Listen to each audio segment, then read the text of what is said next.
अब आप किसी कोई सुख से जीवन जी रहा है, थोड़ा बहुत कोई अधिकारी कर्मचारी बना हुआ है, और उसको जाकर समझाने की चेष्टा, हमने दास का तो बिटर एक्सपीरियंस है जब इस मार्ग को स्टार्ट किया। जो खास ऐसे लगते थे कि मेरी हर बात को मानते थे और अवश्य स्वीकार करेंगे, वह भी काल के प्रभाव से कति मरोड़ी खा गए। तब उनसे समझाता था कि कल ने आप इस जीवन को बर्बाद करके गधे बनोगे। तो पहले तो ये क्या कहते थे, कृष्ण देखा गधे बनेंगे। फिर हम बताते थे जैसे अंधा गलत मार्ग जा रहा है, बाग की बजाय जंगल में जा रहा है, और उसको कोई आंखों वाला कहे कि भाई सूरदास आप गलत रास्ता आ रहे हो, कहाँ जा रहे हो? कहता हूँ बाग में जा रहा हूँ। नहीं, बाग नहीं है, इधर तो भयंकर बियाबान है, इसमें हिंसक जानवर है, तुझे खा जाएंगे पाड़ के। आप वापस जाइए और इधर हो जाए, बैठ जाइए। और वो अंधा न्यू का किसने देखा है, देखी जाएगी, है कोई बात है? अंधे ने दिखता ना, आँखें लगे वो मानने ना, तो मर बाड़ में पड़ कुएं में जा, फिर उस बड़ में वो काम तो होगा ही होगा जो बता रहा आँखों वाला। तो ये जितने संत थे ये आँखों वाले थे, जिनको भगवान मिले, दास ने जिनके अभी शुभ नाम आपको सुनाए। इन महापुरुषों ने हमें मार्गदर्शन किया है कि कोट जन्म तन भर मत होगे, कुछ ना हाथ लगा रे, कुकर सुकर खरबा बोरे, कौवा हंस बगारे।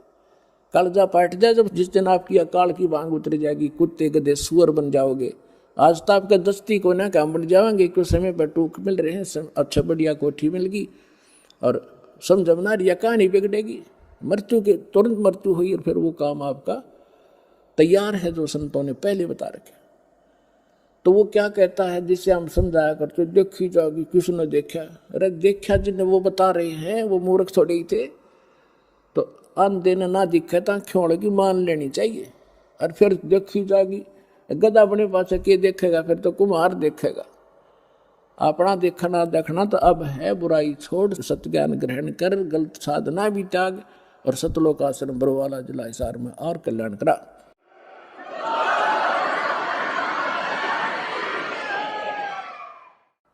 तो मार्कंडे ऋषि कहता है कि आजा, तेरे को ब्रह्मलोक में ले चलता हूँ, ये साधना बताता हूँ। इंद्र बोला फिर देखेंगे महाराज जी, तुमने मौज करने दे। यहाँ सब की अकल मार रखी है, थोड़ा सा सुखना छूटता रहा, अगले पहाड़ जैसा दुख नहीं दिखता। तो जब हमारी अकाल की भांग उतर जाएगी, कबीर साहब कहते हैं, कबीर ये माया अटपटी सब गटान अड़ी, और किस किस ने समझाऊं या कुआ भांग पड़ी।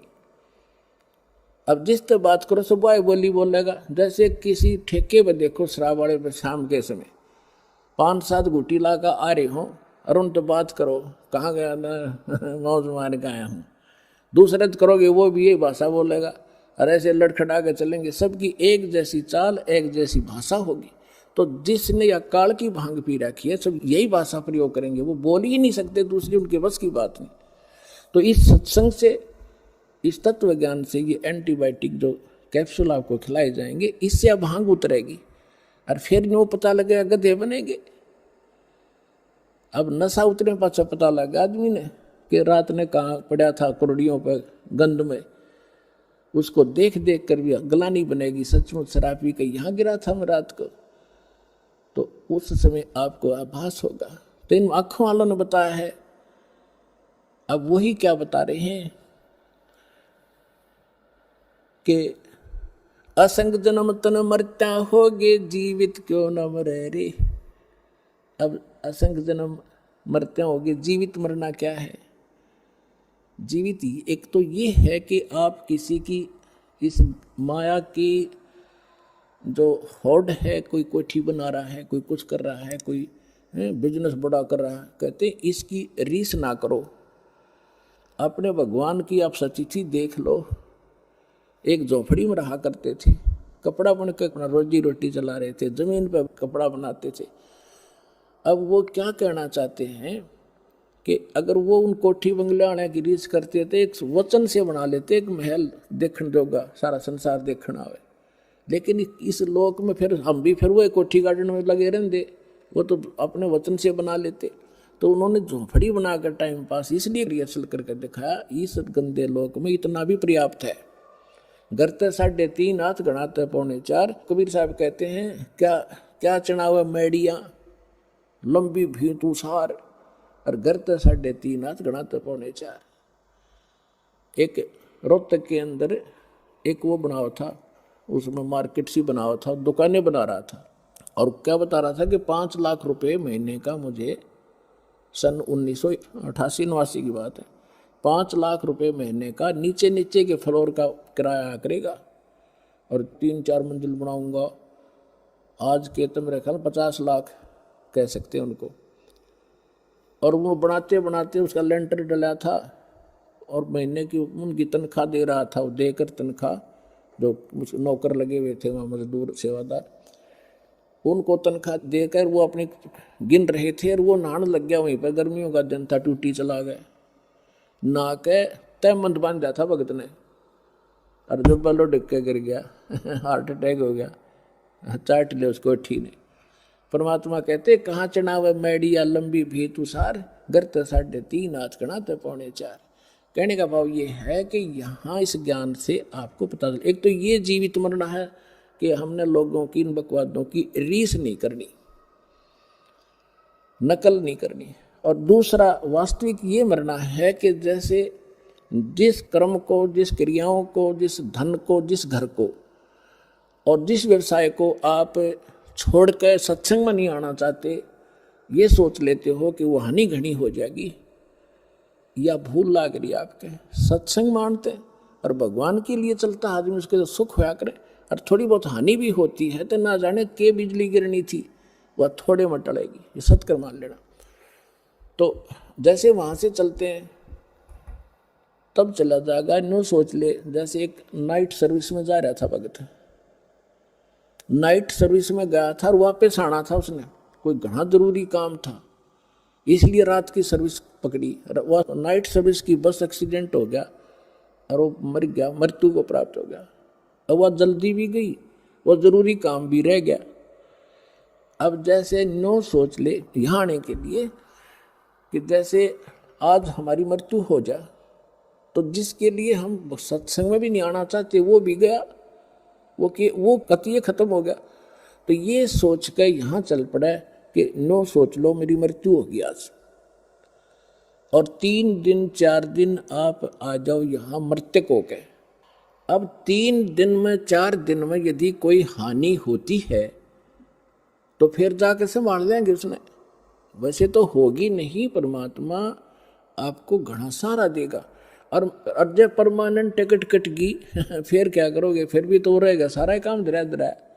तो इस प्रकार आप यहाँ आओ तो यूँ सोच लो कि भी मर गए, ये तो कभी भी हो सकता है, यू काम तय। और वो जिसके लिए आप भगवान से भी दूर होना चाहते हो और सत्संग भी सुनने की टाइम नहीं है, और कल को कोई उत्सुक होगी तो फिर क्या करोगे, फिर परमानेंट गए, फिर उन्हें कभी नहीं संभाल सकते जिसके ऊपर आप भगवान से भी दूर हो रहे हो। तो यहाँ बताते हैं आप न सोच लो 3 दिन मर गए, 3 दिन के बाद क्यों बिगड़ेगा तो फिर संभाल लेंगे अपना 2 महीने फालतू करके, उसको फिर सेट कर देंगे, परमात्मा साथ देगा आपको। ये विश्वास करना, आपको राहत थोड़े से दिन में दिखाई देगी। जैसे आपने आज कोई बीज बोया है, आम की गुठली, अब वो बोई है, सही बीज है, आपका प्रोसेस ठीक है उसको उपजाने का, तो उसका टाइम लगेगा थोड़ा अंकुर आने में। तो कबीर साहब कहते हैं धीरे धीरे रे मना, धीरे सब कुछ हो, मारी सींचे सोगड़ा, समय आई फड़ो। तो टाइम दो भगवान ने थोड़ा सा, और फिर देखना आपके पड़ोसी भी देखा करेंगे इनके क्या आ गया, ऐसा कितना हो इनके घर में धन है, कहाँ से बरकत हो रही है, ये काम भी करते ना दिखते, रोज सत्संग में खड़े रहते हैं। तो पुण्यात्मा ये समर्थ है। तो क्या बताते हैं कि असंग जन्म तन मरत्या होगे, जीवित क्यों ना मरे रे, और दवा 10 दर मद महल मठबोरे, बहुर ना दे धरे रे। तो यहाँ गरीबदास जी कहते हैं कि असंग जन्म तन मरत्या होगे, जीवित क्यों ना मरे रे, और दवा 10 मद महल मठबोरे, वो महल, वो स्थान जहाँ जाने के बाद फिर जन्म नहीं होता, बहुर ना दे धरे रे। फिर क्या बताते हैं कि दोजक बहिष्ट सभी देखे राजपाट के रसिया, और 3 लोक से तरपत नाही, यो मन भोगी खसिया। अब जैसे कोई गांव का सरपंच बन जाता है तो उसमें संतोष नहीं, नो सोचा चेयरमैन बनूं। चेयरमैन कई गांव के ऊपर होता है, चेयरमैन बनने के बाद वो अच्छी नमस्ते करनी है घने हो जाए उसको, तो इन्होंने सोचा एमएलए बनू। जब बात बने एमएलए बनने के बाद उसने न्यू चिंता बनाया है कि मैं मंत्री बनूं ताकि मैं वाह वाह हो। और मंत्री बनने के बाद फिर उसकी ये टेंडेंसी बन जाती है कि भाई मुख्यमंत्री बनूं। जब बात बना अभी प्राचीन ही हूं मैं, और मुख्यमंत्री बनने के बाद इन्होंने सोचा प्रधानमंत्री की पोस्ट मिला जब जी साहब है, इतना मृत्यु हो जाए भाई गदा बना पावे। तो परमात्मा कहते कि दोजक भिष्ट सभी ते देखे राजपाट के रसिया, और 3 लोक भी दे देना इस मन पापी को। इसका संतोष नहीं है आपकी दुर्गति कराने के लिए। कहते 3 लोक से तृप्त नाही ये मन भोगी खसिया। फिर क्या बताते हैं, सतगुरु मिले तो इच्छा मेटे पद मिल पदे समाना। सतगुरु मिले तो ये इच्छा मिटावे यहाँ की बकवादों की, इस गंदे लोग का शीशा सामने करके दर्पण दिखा देगा। सतगुरु मिले तो, सच्चा संत मिले तो इच्छा मिटे और पद मिल पदे समाना। जैसे गीता अध्याय नंबर 15 के श्लोक नंबर 4 में कहा है कि तत्वदर्शी संत की प्राप्ति के उपरांत परमेश्वर के उस परम पद की खोज करनी चाहिए, जहाँ जाने के बाद साधक फिर लौट कर संसार में नहीं आते। अब ये सूक्ष्म वेद इस गीता और वेद और इनके ज्ञानों से भी परम गूढ़ ज्ञान है इसके अंदर। इसमें क्या बताया गरीबदास साहिब जी ने कि सतगुरु मिले तो इच्छा मिटे और पद मिल पदे समाना। पद, पद माने पद्धति, ये कोड वर्ड है संतों के। एक करेक्ट एक्यूरेट और सही जो पद्धति मिलेगी, भक्ति की विधि मिलेगी, वो पद मिले। पद मिल पदे समाना, फिर कौन से पद में समा जाओगे, जहां जाने के बाद साधक फिर लौटकर कभी संसार में नहीं आते। सतगुरु मिले तो इच्छा मिटे, और फिर वो सतगुरु मिलेगा तो वो पद्धति भी सही बताएगा, और जिस पद्धति से फिर वो परम पद प्राप्त होगा, जहां जाने के बाद साधक फिर लौटकर कभी संसार में नहीं आते। सतगुरु मिले तो इच्छा मिटे पद मिल पदे समाना, और चल हंसा उस लोक पठाऊं। गीता अध्याय नंबर 18 के श्लोक नंबर 62 में कहा है कि अर्जुन तू सर्वभाव से उस परमेश्वर की शरण में जा, उसकी कृपा से तू परम शांति को और उस सनातन शाश्वत स्थान को, सनातन परम धाम को प्राप्त होगा, अमर धाम को प्राप्त होगा। सतगुरु मिले तो इच्छा मिटे पद मिल पदे समाना, और चल हंसा उस लोक पठाऊं, जो आदि अमर स्थान, जो शाश्वत स्थान है। फिर वहाँ क्या सुख है, 4 मुक्ति जा चंपी करती माया होरी दासी। जो यहाँ की चौथी मुक्ति है वो भी नाशवान है, लेकिन वहाँ तेरे चरणों में सदा सुख उससे भी अधिक पड़ा रहेगा। तेरे हाजिर नौकर की तरह खड़े रहेंगे ये सुख। 4 मुक्ति जा चंपी करती माया होरी दासी, दास गरीब अबे पद पर से वो मिले राम अविनाशी। परम अक्षर उत्तम पुरुषत्व अन्य परमात्मा इति उद्धारते, ये लोग term अविश्य विवर्ती अवैश्वर है।